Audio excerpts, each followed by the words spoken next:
Praise the Lord. கர்த்தருடைய நாமத்திற்கு மகிமை உண்டாகட்டும். தேவன் இந்த நாளிலே உங்களை காண அவர் தந்த மகாபெரிய கிருபைக்காய் அவருக்கு நன்றி செலுத்துகிறேன். தொடர்ந்து நாம் சில நாட்களாய் நம் தேவனுடைய பிள்ளைகள் கர்த்தர் நம்மை பிரகாசிக்க பண்ணுகிறார். நமது வாழ்க்கையை தேவன் ஒளிரடைய செய்கிறார். தேவனுடைய வெளிச்சம் நம்மேல் இருக்கிறது என்பதை குறித்து நாம் பார்த்து வருகிறோம். இந்த நாளிலுமாய் ஒரு வேத வசனத்தை நாம் பார்க்கலாம். ஏசாயா எழுதின தீர்க்க தரிசன புஸ்தகம் 60வது அதிகாரம் 20வது வசனத்திலே நாம் பார்க்கிறோம். கர்த்தரே உனக்கு நித்திய வெளிச்சமாய் இருப்பார், உன் துக்க நாட்கள் முடிந்து போகும். அல்லேலூயா. எனக்கு அருமையான தேவனுடைய பிள்ளைகளே, இந்த வேத வசனத்திலே நாம் பார்க்கிறோம், கர்த்தரே உனக்கு நித்திய வெளிச்சமாய் இருப்பார், உன் துக்க நாட்கள் முடிந்து போகும். கர்த்தர் இந்த நாளிலே நமக்கு சொல்லுகிறது, அவரே உனக்கு நித்திய வெளிச்சமாய் இருப்பார். நீ எதை குறிச்சும் நீ கலங்க தேவையில்ல, பயப்பட தேவையில்ல. உன் வாழ்க்கையை குறித்து, உன் வாழ்வின் நிலைமையை குறித்து நீ பயப்பட தேவையில்ல. அவர் உனக்கு நித்திய வெளிச்சமாய் இருக்கிறார். அந்த நித்திய வெளிச்சத்திலே நாம் பிரகாசித்தால், அந்த நித்திய வெளிச்சத்திற்குள்ளே நாம் பிரவேசித்தால், அந்த நித்திய வெளிச்சத்தை நாம் கண்டடைந்தால், உன் வாழ்க்கையிலே இனி துக்க நாட்கள் வருவது இல்லை. அல்லேலூயா. சந்தோஷமான ஒரு நாட்கள், மகிழ்ச்சியின் ஒரு நாட்கள்,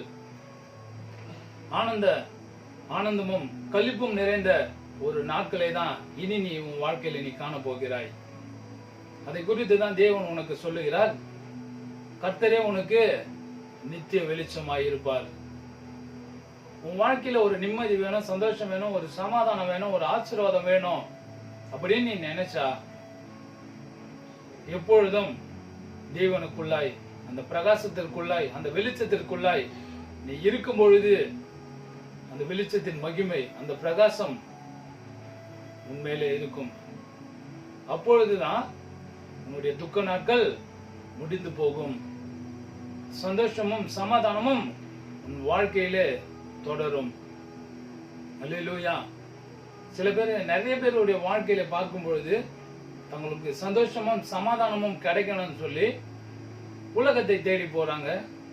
இந்த கொஞ்சம் சந்தோஷம், அதுல போனா ஒரு நிம்மதி கிடைக்கும், இதுல இருந்தா ஒரு சந்தோஷம் கிடைக்கும், இதுல இருந்தா ஒரு மகிழ்ச்சி கிடைக்கும் அப்படின்னு சொல்லி அவங்க வாழ்க்கையில உலகத்தை தேடி போறாங்க.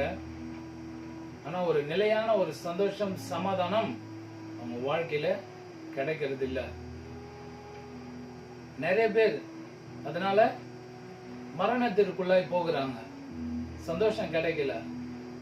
நிறைய கோடி கணக்கில் பணம் இருக்குது, ஆனா நிம்மதி இல்ல, சந்தோஷம் இல்ல.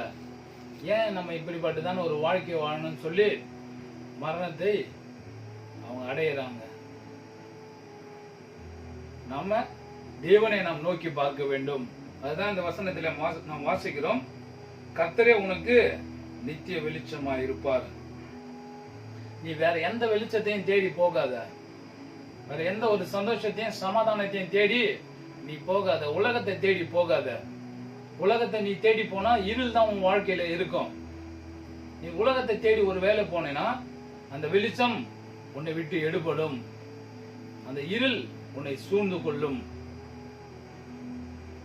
நீ தேவனை நீ தேடும் பொழுது, நீ அவருக்குள் நீ இருக்கும் பொழுது, அவரும் உன்னோடு இருக்கும் பொழுது, தேவன் அந்த வெளிச்சத்தை, அந்த பிரகாசத்தை உன்னுடைய வாழ்க்கையில கர்த்தர் பிரகாசிக்க செய்வார். அல்லேலூயா. நிச்சயமாய் செய்வார். நாம் கர்த்தருக்குள் நாம் நிலையா இருக்க வேண்டும். கொஞ்சம் உலகத்திற்கும் கொஞ்சம் தேவனுக்கும் இருந்தா ஒரு பிரகாசத்தை பார்க்க முடியாது. ஏன்னா ஒரு பக்கம் வெளிச்சம், இன்னொரு பக்கம் இருள். இது ரெண்டுத்திலயுமே நிறைய பேர் வாழ்ந்து கொண்டு இருக்கிறோம். அப்படிதான் அதை செபிக்கிற நேரத்துல ஒரு பிரகாசத்துக்குள்ள வரும், அந்த தேவன் இடத்துல வரும், ஒரு நிம்மதி கிடைக்கணும்னு சொல்லி இந்த செபிக்கிற நேரத்துல நமக்கு ஒரு தேவைப்படுகிற நேரத்துல நம்ம ஆண்டவர்கிட்ட வரும், கர்த்தர்கிட்ட வரும். நமது தேவை முடிந்ததுக்கு அப்புறம் மீண்டுமே அந்த பழைய உலக வாழ்க்கையை நம்ம தேடி போகிறோம். இன்னைக்கு நமது நிலைமை எப்படி இருக்கிறது? கொஞ்சம் சிந்தித்து பாருங்களேன். அவர் உன் வாழ்க்கையில நித்திய வெளிச்சமா இருக்க வேண்டும் என்றால் உன்னுடைய வாழ்க்கையை கர்த்தருடைய கரத்துல நீ ஒப்புக்கொடு. உன்னுடைய கையில நீ உன் வாழ்க்கையை வச்சுன அவர் எனக்கு எதுவுமே செய்யலன்னு நீ சொல்றதுல எந்த ஒரு பிரயோஜனம் இல்லை, அர்த்தமே இல்லை. ஏன்னா உன் வாழ்க்கை உன் கையில தான் இருக்குது. உன்னுடைய வாழ்க்கையை நீ கர்த்தருடைய கரத்துல ஒப்புக்கொடு. அவர் உன் வாழ்க்கையை அவர் நடத்துவார். அவர் தான் உன் வாழ்க்கையை முடிவு பண்றவர், அவர் தான். ஆனா அதை விட்டுட்டு நம்ம என்ன பண்றோம்?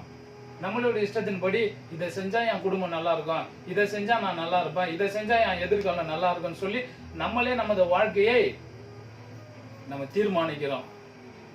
என் வாழ்க்கை இப்படிதான் இருக்கணும்னு சொல்லி நம்ம நினைக்கிறோம். அது அது தேவனுடைய சித்தம் அது அல்ல. உன்னை குறித்தும் உன் குடும்பத்தை குறித்தும் உன் பிள்ளைகளை குறித்து கர்த்தர் ஒரு திட்டத்தை ஒரு சித்தத்தை வைத்திருக்கிறார். அதுவும் வாழ்க்கையில நிறைவேற வேண்டும் என்றால் உன்னுடைய வாழ்க்கையை நீ தேவனுடைய கரத்திலே ஒப்புக்கொடு. அவரே உனக்கு நித்திய வெளிச்சமாய் இருப்பார். இனி துக்க நாட்கள் உன்னை வருவதில்லை, உன்கிட்ட வராது, துக்கம் வராது. உன் வாழ்க்கையில சந்தோஷம்தான். துக்க நாட்கள் முடிந்து போயிடும், அவ்வளவுதான். எத்தனை பேர் நம்புறீங்க? எத்தனை பேர் விசுவாசிக்கிறீங்க? அல்லேலூயா. நிச்சயமாய் நீ தேவனுடைய கரத்திலே உன் வாழ்க்கையை நீ முழுமையாய் நீ ஒப்பு கொடுக்கும் பொழுது துக்க நாட்கள் முடிந்து போகும். நிறைய பேருடைய வாழ்க்கையில் அதிகமா துக்கம், கவலை, பிரச்சனை, சண்டைகள், வியாதிகள், பலவீனங்கள் நிறைய நிறைய நிறைய நமது வாழ்க்கையில இதைதான் நம்ம நிறைய பேர் நம்ம பார்த்து கொண்டு இருக்கிறோம். அந்த துக்கத்துக்குள்ளதான் நம்ம பிரவேசித்து கொண்டு இருக்கிறோம். ஒரு குடும்பம் கொஞ்ச நாள் நிம்மதியா இருக்கும், சந்தோஷமா இருக்கும்.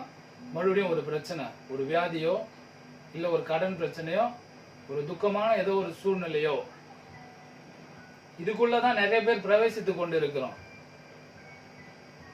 வருஷத்துல பாதி நாள், பாதியை விட முக்காவாசி நாள் நம்ம இதுக்குள்ளதான் நம்ம இருக்கிறோம். அந்த துக்க நாட்களுக்குள்ளதான் நம்ம வாழ்ந்து கொண்டு இருக்கிறோம்.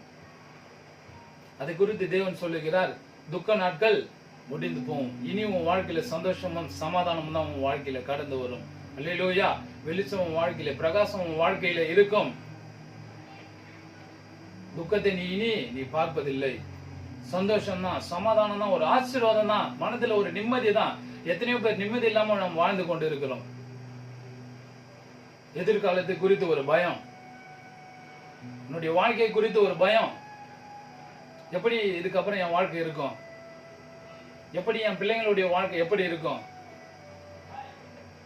இது குறித்து நாம் யோசித்து யோசித்து பயந்து எப்படி இருக்குமோ என்று சொல்லி நாம் வாழ்ந்து கொண்டு இருக்கிறோம். உங்க வாழ்க்கையை தேவனுடைய கரத்தில் நீங்க ஒப்பு கொடுங்க. நிச்சயமாய் கர்த்தர் உங்க வாழ்க்கையை பிரகாசிக்க செய்ய அவர் வல்லவராய் இருக்கிறார். உங்க வாழ்க்கையை தேவன் பிரகாசிக்க செய்வார். உங்க வாழ்க்கையில ஒரு வெளிச்சம் உண்டாகும். இருள் உங்க வாழ்க்கையில இருப்பதில்லை. வியாதி, பலவீனம் உங்க வாழ்க்கையில இருப்பதில்லை. துக்க நாட்கள் இன்றோடு முடிந்து போகிறது. அல்லேலூயா. முதலாவது உங்க வாழ்க்கையை கர்த்தருடைய கரத்துல ஒப்பு கொடுங்க. முற்றிலுமாய் ஒப்பு கொடுங்க. முழுமையாய் 100% தேவனுடைய கரத்தில் உங்க வாழ்க்கையை நீங்க ஒப்பு கொடுக்கும் பொழுது உங்க வாழ்க்கையை கர்த்தர் பிரகாசிக்க செய்வார். அப்போதான் உங்க வாழ்க்கையில ஒரு வெளிச்சம் உண்டாகும். எப்படி அந்த பனி இருக்கிற நாட்களிலே, அந்த குளிரான நாட்களிலே அந்த புல் மேல பனி இருக்கும். சூரிய பிரகாசம் அப்படி எழுந்து வந்த உடனே அந்த புல் மேல இருக்கிற அந்த பனிகள் எப்படி மறைந்து போகிறதோ அதே போல கர்த்தர் இன்னைக்கு உன் வாழ்க்கையில அவர் உதயமாகிறார். அல்லேலூயா. உன் குடும்பத்தில் அவர் வருகிறார். அந்த சூரிய ஒளியை போல, ஒரு பிரகாசத்தை போல தேவன் இன்னைக்கு உன்னை தேடி, உன் குடும்பத்தை தேடி, உன் வாழ்க்கையை தேடி அவர் வருகிறார். எல்லா விதமான கஷ்டமும் கவலையும் துக்கமும் இன்றோடு அது முடிவடைகிறது. அல்லேலூயா. எனக்கு அருமையான தேவனுடைய பிள்ளைகளே, இந்த வார்த்தையை நம்புங்க, விசுவாசியுங்க.